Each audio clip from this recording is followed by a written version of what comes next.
Okay, NMAX version 2. So, dinala to dito sa atin. So, ang issue nito, maingay yung kanyang makina. Sige, try mo nga start Noah. Yan. Okay.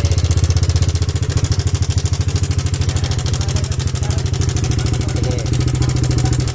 So, yan. So, kinalasan namin yung upuan nito para matingnan yung kanyang. So, unang check dyan pag gano'n ang tunog. So, tensioner.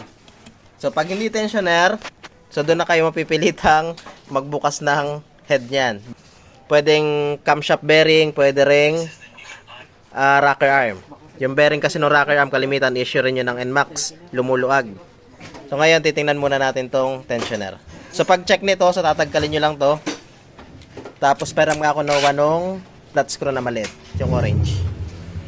Yan. Okay, gamit lang kayo ng flat screw na maliit. So, dapat kasi pag inikot nyo to ng clockwise, pag nirelease nyo siya ng counterclockwise, dapat iigkas siya. So, ito kahit iikot natin ang iikot, so wala siyang response yan. Kaliwat kanan yan. So, ibig sabihin, may problema tong tensioner.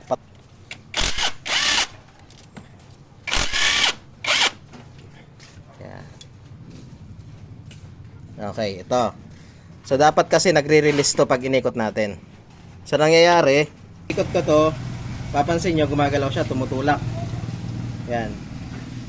Pero dapat, pag inikot ko yan, sinagad ko, tapos nirelease ko ng counterclockwise, dapat pag hila ko nito, igas yan pabalik. So, ito wala. Maliban lang kung ikot mo siya ng manual. Yan. So, ibig sabihin, sira na tong tensioner niya. Ayan pati, oh, sira na spring. Yan, iba na. So, ito yung papalitan lang natin. So, meron na tayo ditong bagong tensioner. So, ngayon tatry natin ito ikabit.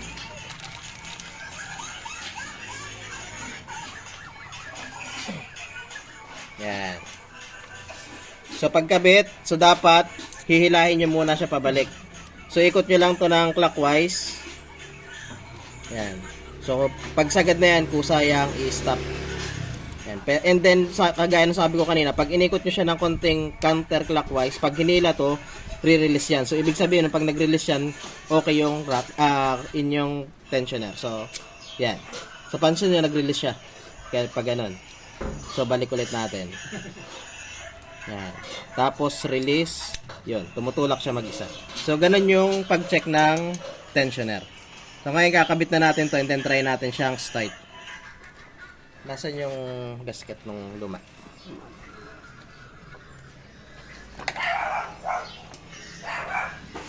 Yan. So, kuhain lang natin yung gasket ng luma. Kasi yung bago, wala pang kasamang gasket. Yan.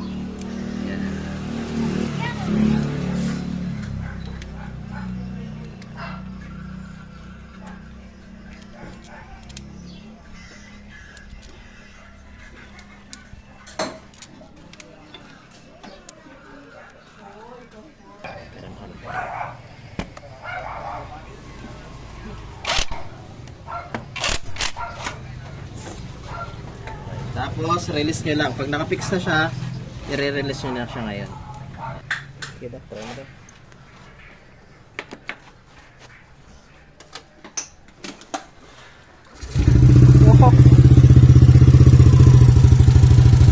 Ayan. So, pansin nyo, tahimik na ulit yung makina niya. So, medyo maingay lang gawa na naka-open tong throttle. So, try natin pag nakasara. Ay, may isa pa pala ito. Yan. Tsaka ito yung rubber nito dapat ibabalik nyo. Yan. Nabuga kasi yan ng hangin. Yan. So ito lang naman yung rubber na to. Yan. So wala na. And then balik nyo lang to. Gawa, pabalik na lang. Okay. So yun lang. So safe yung may-ari. Hindi kailangan buksan yung makina nya. Ang naging problema nya lang, ito.